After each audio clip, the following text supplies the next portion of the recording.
Good evening. How are you all doing? Well, this drama just seems to keep on going, but I'll get on to that in a minute. Listen, as always, the aim of the game with doing this is very much so that yous can be a part of it. So please do comment along and I'll respond to some of your comments and very much allow you to be part of the conversation, which I like. You know, that's a key reason for doing this, because you get to be part of it. Yes, we'll go from there. Now, the first... Lucas Rock says, my hero. That's very kind. Yous are all very nice. Highs to you all. I'm quite hungover. I don't know about all of you. I think yesterday I went a little bit too hard on our last day of freedom, wasn't it? So I wanted to make the most of it. Did yous all get drunk? I certainly did. And I want to talk... So tonight, I think the issues that I want to talk about is the fact that I have a hate crime now against my name. I want to talk about President Trump and the hypocrisy of the Remainers. And I want to talk about coronavirus and our response to it and what we're doing. Because I think we've lost our minds, to be honest with you. What do you think of the new microphone, by the way? I think it's quite pretty. But my housemate said it looks like a chalk ice. So I thought, oh. Anyway, right. Look at Mrs. Thatcher. Can you see her? Right, first up. Hate crime. So I've been recorded as a non-crime hate crime. Now, I'm sure, as some of you might know, the police completed their review of the investigation into me. And that investigation was after a vexatious claim which said that I'd stirred up racial hatred after an interview I did with Dr. David Starkey in June this year. And the police said, you know, you've broken section 22, I think, of the Public Order Act 1986. My solicitor said this is an unprecedented use of that act, that it's never been used to regulate debate and speech before. And so the police said, right, we're reviewing this after media attention and all of you guys kicked up a fuss. So thank you very much for doing so. But then the police said, right, we're going to close it. And I was delighted, right, to be free from months, if not years, of yet more legal drama occupying my life after only a few months of being in the all clear after the investigation with the Electoral Commission.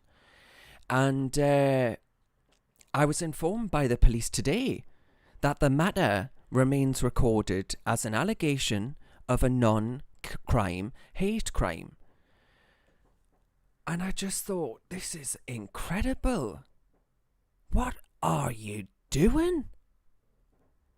You know, the chilling effect that this sort of thing... One, put it to one side, the waste of taxpayer money, of taxpayer time and resources on police and thought, debate and speech.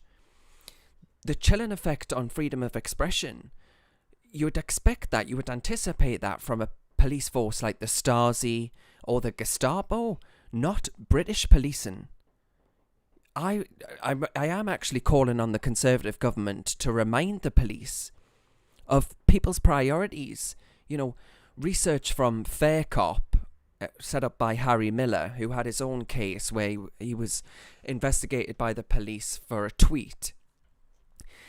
Research by Fair Cop has found that the recording of a non-crime hate incident on a person's enhanced DBS check that you would need for if you wanted to be a teacher, a carer. There were lots of jobs really that do these enhanced checks. It's now explicitly written into the guidance. And you need to start policing crimes, not Grimes. It's ridiculous. So if I wanted to be a teacher or a carer, I couldn't. So I'm, through the Free Speech Union, I'm going to try and see what we can do about this, if anything. But, the Conservative Party have got an 80-seat majority. What are they doing with it? That's what I want to know. So, oh, by the way, thanks, because we reached 50,000 subscribers on YouTube. Happy days. So that was the one good thing to come out of today. Right, I'm going to read some of your comments.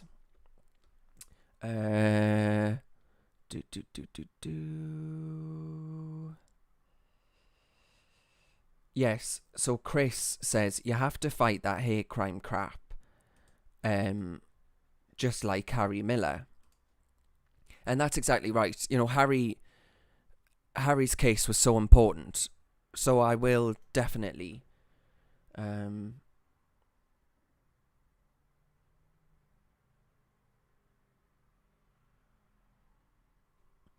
yeah. I hope you will fight this. This is on YouTube, a comment. I hope you will fight this nonsense recorded crime. This isn't the first time. The police, reminding the police that they aren't the Stasi. Exactly. That's exactly what I want to do.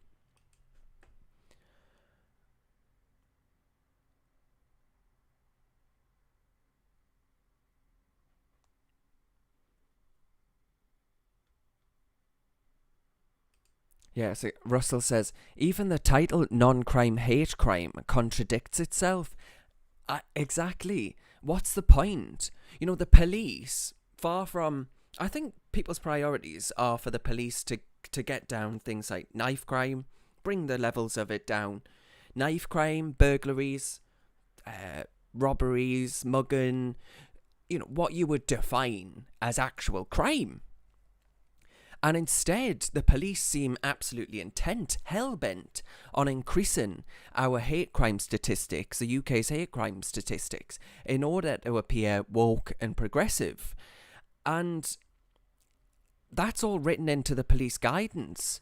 We've got a Conservative government now. I really am calling on Priti Patel to stop this and get rid of that guidance, because it will have a real chilling effect on free expression. If a broadcaster, which I am, I'm doing it right now, can face arrest, be cleared, and then receive a non-crime hate crime against their name anyway, regardless of being cleared, for interviewing someone, can we really claim to live in a free country anymore? I'm not sure we can. Let me know what you think in the comments. You can comment along on YouTube, Facebook, and Twitter. Well, Ian says, sounds like you need to speak to a Crown Broad. I'm speaking to the Free Speech Union, so they're helping. And if you haven't joined the Free Speech Union, you should, because they're doing some absolutely phenomenal work, fantastic work, really important. I heard Joy Morrissey, the Conservative MP, when it was announced that I was under investigation by the police. She said in the House of Commons that actually the hate crime laws and legislation is censorship sugar-coated in social justice.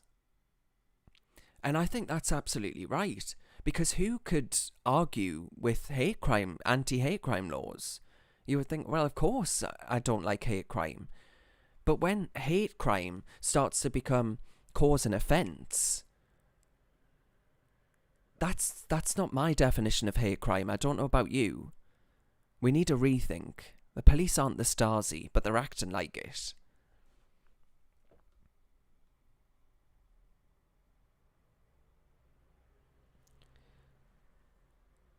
I'm just going through some of your comments. Oh, that's very kind, Jay. Jay says, you are an inspiration. You inspired me to start my own politics channel. Well, best of luck, Jay. Best of luck to you. And keep at it. My one piece of advice is don't be despondent if you don't get many views right away. Keep at it. Because it's one of those things where you build up a relationship with your viewers and it'll grow. So keep going, and best of luck.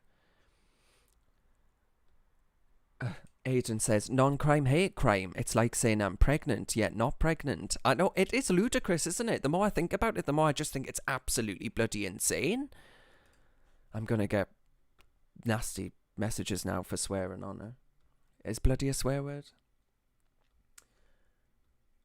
Yes, so anyway, Douglas Murray did a good tweet. He said non-crime hate incidents are a totalitarian absurdity. Any Conservative government worth the name should strip this nonsense from the system. And I think that's absolutely right. You know, you can't claim to be Conservative and yet let the police waste taxpayer money, time and resources on policing thought, debate and speech and having a chilling effect on freedom of expression. And if I, as I say, if I wanted to be a teacher or a carer, I wouldn't be able to, because people would just look through my DBS check and they'd say, oh, hang on a minute, hate crime. You know, that sounds horrible. To have a hate crime against your name, it makes you sound like a horrible person. I'm not a horrible person. All I did was interview somebody. This is insane.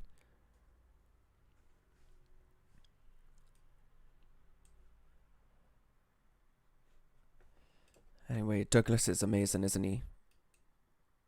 And then, so Justin, who works for The Sun, Justin said, do you get a criminal record for this? If so, this is really worrying for all UK journalists.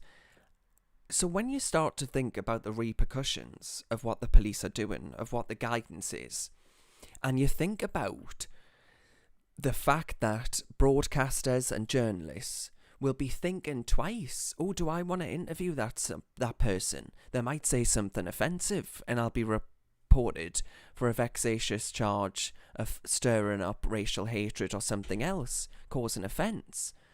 And therefore, I might end up with a hate crime against me name. And the fact that broadcasters and journalists might be thinking, oh, well, hang on a minute, you know, I won't bother interviewing this person. That's really damaging for debate and speech. We mustn't let it happen. Come on, pretty. Get it sorted. And I was reading this story, so I thought this was really interesting. Tom Hunt, who's the MP for Ipswich, he was reported for a hate crime.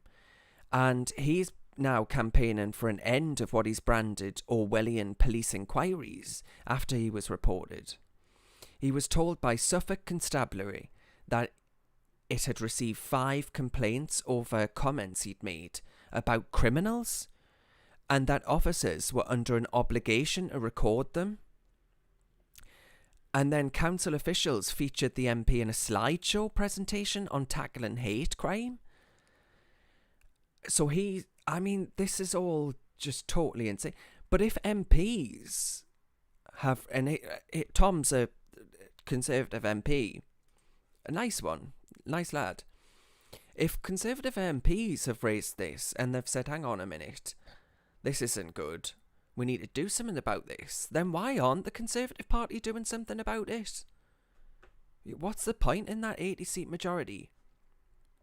So Faircop did some research on the new hate crime guidance, and they've said that it puts the police in defiance of the law, and they're calling for the College of Policing to be held accountable for leading the police further away from the law. And then this is the bit that really got me. Recording of hate crime of hate remains mandatory, with no option for the police to dismiss a claim. What's more, the recording of a non-crime hate incident on a person's enhanced DBS check is now explicitly written into the guidance, a move that potentially affects 120,000 people who were recorded as having perpetrated a hate incident. 120,000 people. This is Orwellian. This is cartoon. This shouldn't be happening in this country. We're supposed to be a free country. 120,000 people. This is extraordinary. And then the co-founder of Faircop, Sarah Phillimore, she says that the police have a headlong pursuit of increasing the number of reported hate crimes, a goal that she says they've proudly publicised, and that the police appear desperate to discover hate where none exists. She says the aims may be noble, but the execution is woeful. The guidance continues to exert a chilling effect on public discourse, not least by claiming unfriendliness as evidence of hatred. Unfriendliness? Bloody hell. Most people on Twitter must be guilty of a hate incident. And then this is a write-up of that Telegraph op-ed where they're saying that 120,000 people may stop getting jobs, basically, because they've been accused of this stuff. It's insane.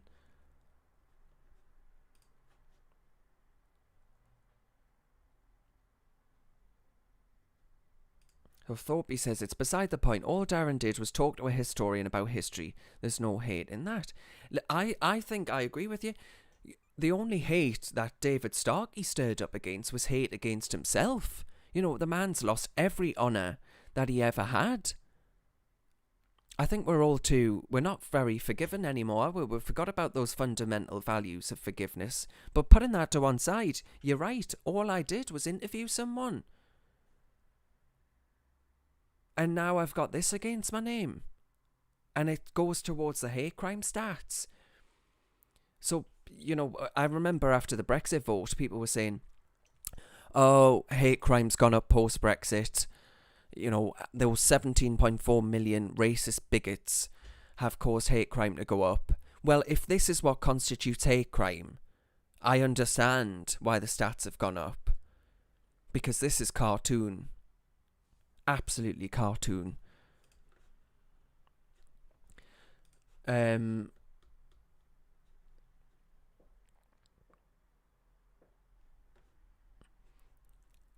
Yous are all asking what the Free Speech Union are going to do. I don't know what the course of action will look like yet. I will keep yous updated, but I just wanted to tell you what had happened to start with. Right, shall we talk about Donald Trump now, eh? I think so. Right. So, I want to talk about the Remainer hypocrisy, over Donald Trump. And I'll explain what I mean by that. So that's the map at the minute. Bit disappointing, really. Not going to lie. Oh, hang on. Look what I've brought for you. Do you like it? I thought it would be fitting. So, putting to one side arguments about ballots and all the rest of it. Much in the same way as Remainers did to me and to our vote for Brexit, the Democrats and the media sought to smear President Trump, you know, as a swivel-eyed bigot, a swivel-eyed loon, a white supremacist that was leading a party that would be soon obliterated. Evidently not the case, given how close the election has been. And they argued that actually Trump would be defeated because he was